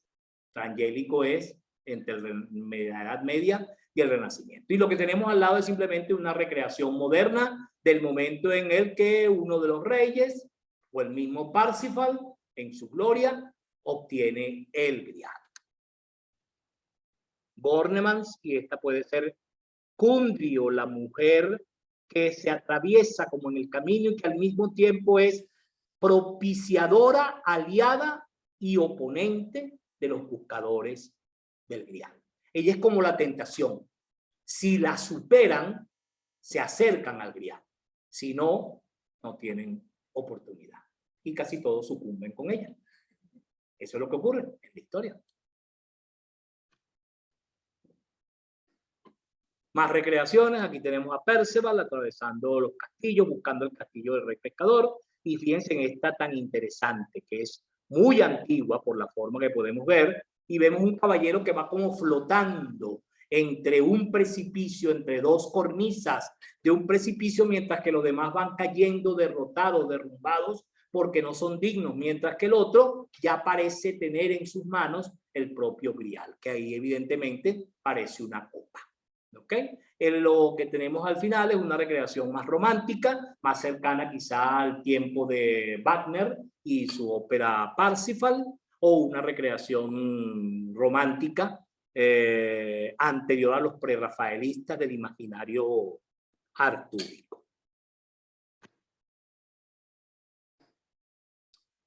Estos son escenas del Peredur. La lanza que aparece en el Peredur, el momento en el que esta dama le trae la cabeza del ofensor de Peredur y se la pone en las manos al protagonista de la novela, y esta es una suerte de dragón que es alimentado por esta chica que también forma parte de un episodio importante del Peredur. Y aquí empieza la maravilla. Durante el final del siglo XIX se estableció una escuela pictórica que conocemos hoy con el nombre de los prerrafaelistas. Ellos se llamaban así en honor a Rafael de Sancio, como para marcar que ellos querían reproducir el colorismo de las miniaturas, los retablos góticos o románicos prerrenacentistas. Y en realidad lo que hacían era cultivar y darle un imaginario, una calidad excelente, preciosa, a muchos mitos medievales, no solamente a la saga artúrica, sino a los Nibelungos, al mito de Fausto en la pintura. Y lo que tenemos aquí son dos muestras de los tapices del Santo Grial, pintados, creados, concebidos por el artista prerrafaelista William Morris. El primero, el de arriba, son los caballeros y las damas del Santo Grial. Y el de abajo es Galahad entrando ya a la capilla del Santo Grial, seguido por ángeles y por caballeros. Es lo que tenemos aquí. Esto es de Arthur Hughes, el primero, el de la izquierda. Este es Sir Galahad. Sir Galahad, el caballero puro, acompañado otra vez por presencias celestes en su búsqueda del Grial. Y lo mismo representa el cuadro de Frederick J. Bow, que está debajo. Fíjense cómo los ángeles van como timoneles de la barca, que es otro de los símbolos del Grial, del que no pudimos hablar porque no está en los relatos iniciales, sino en la demanda del Santo Grial, en todo lo que tiene que ver con Galad, que relaciona la búsqueda del Grial con una suerte de barca mítica bíblica que pertenece nada más y nada menos que al rey Salomón. Y en esa barca trasladan a Galad al verdadero territorio donde está custodiado el Grial.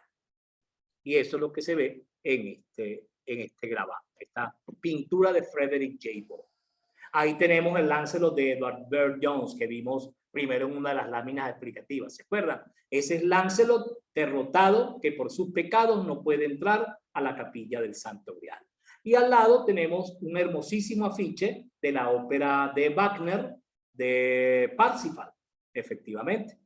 Un afiche de las primeras representaciones en el siglo XIX de esta obra que fue la última que compuso Richard Wagner. Menos de un año o un año y medio después falleció Wagner.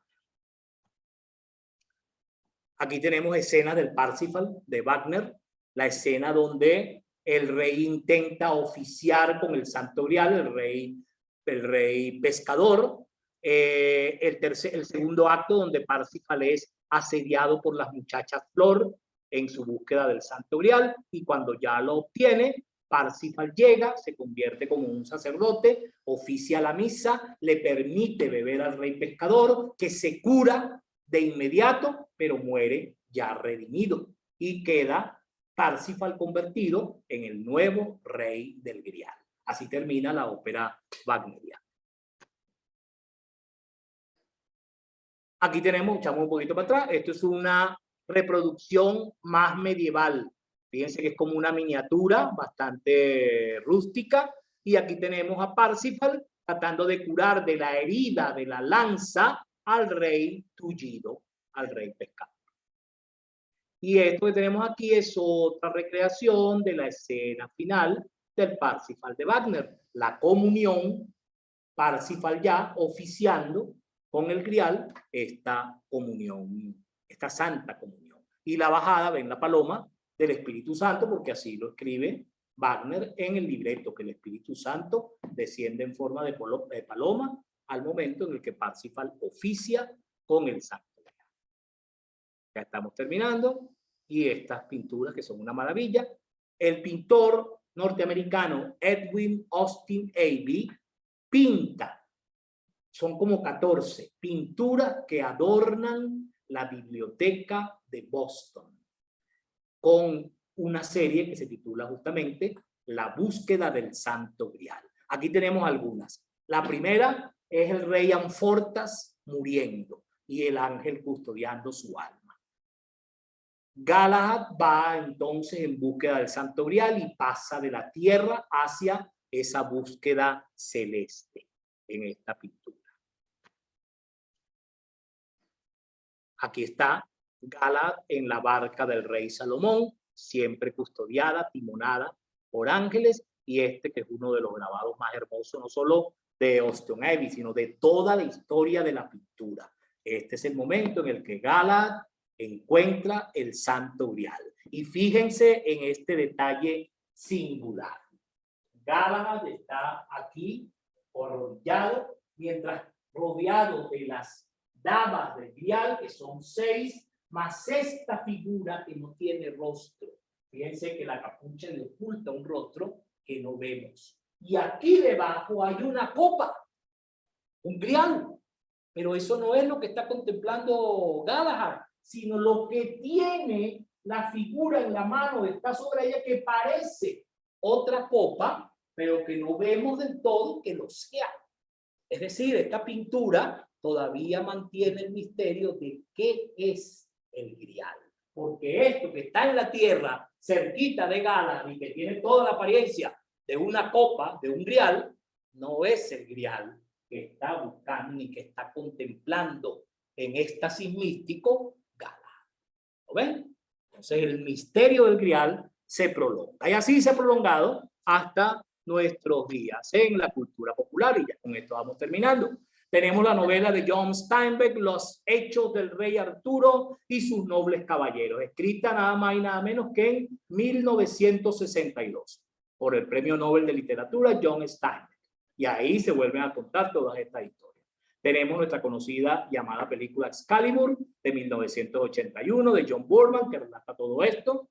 Y tenemos, ¿qué hace Harry Potter ahí? Bueno, ven la película que es The Goblet of Fire, el cáliz de fuego. Es el grial. Pero es que además en Harry Potter se la pasan buscando griales. La piedra filosofal, la reliquia de la muerte, la orden del Fénix, que también la puerta, el espejo ese que... Ay, no me publiqué del micrófono y no me van a oír en Zoom.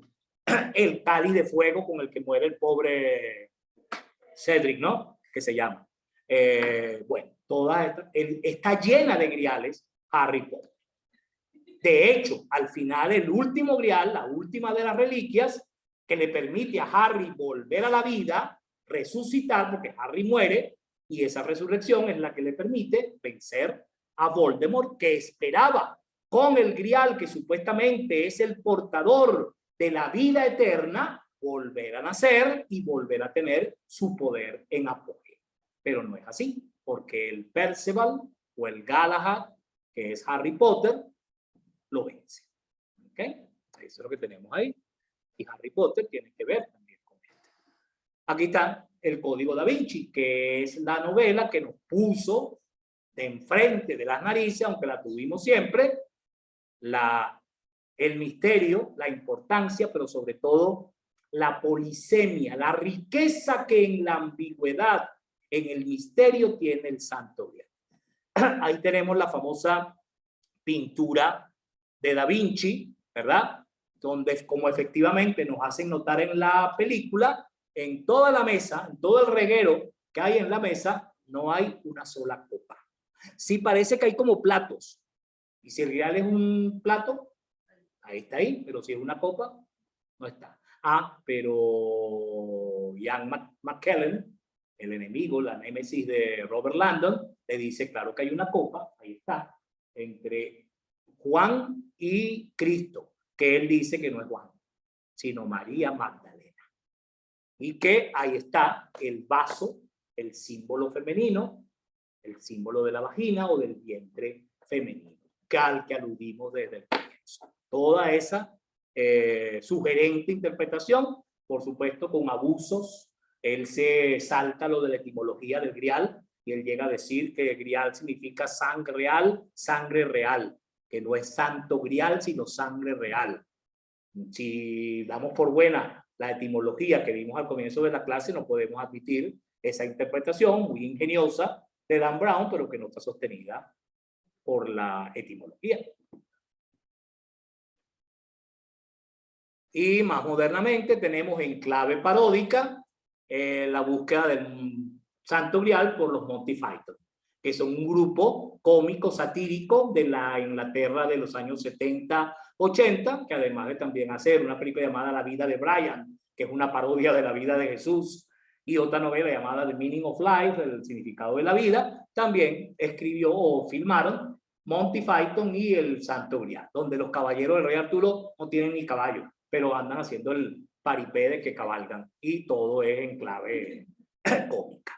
Y Indiana Jones, la tercera película de Indiana Jones, que tiene al padre de Indiana Jones buscando nada más y nada menos que al Santo Grial antes de que lo encuentren los alemanes, los nazis, que efectivamente en la historia está documentado, estaban muy interesados en el imaginario y en la mitología del Grial porque sentían que ahí había contenidos místicos y que podían servir a la eternidad del régimen del Führer, que era lo que ellos querían implantar.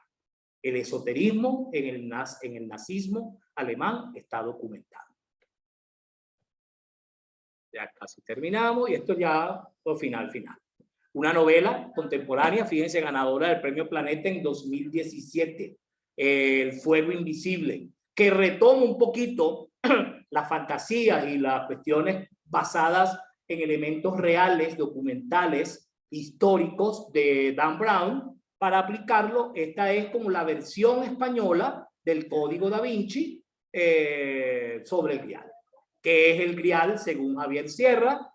Donde se busca, él recurre en vez de a las pinturas de Da Vinci, recurre a frescos medievales de iglesias en Huesca, en Cataluña, en Zaragoza, en España, donde los españoles, en Valencia sobre todo, se jactan de que tienen el verdadero Santo Grial con una copa que está guardada en una iglesia. Y por último, Ready Player One, de Steven Spielberg, basado en una novela de, creo que Steven o John Klein, no recuerdo el nombre del artista, pero del escritor, pero en Ready Player One es toda una recreación en el mundo de los videojuegos, de la utopía, del metaverso, etcétera, etcétera, de una búsqueda del Santo Grial, de una búsqueda caballeresca. Yo les dije ya que hay alusiones directas a la película Excalibur, el código con el que ellos deben penetrar el último de los reinos, donde van a alcanzar la caja que contiene como la invulnerabilidad, se activa con el hechizo de la creación que le oímos a Morgana y a Merlín en la película Excalibur. Anal, Natrak, Uzbak, Betul, cogí el bien, yo me lo sé. Así que cuidado, se portan mal, se los aplico y hago aparecer el dragón aquí.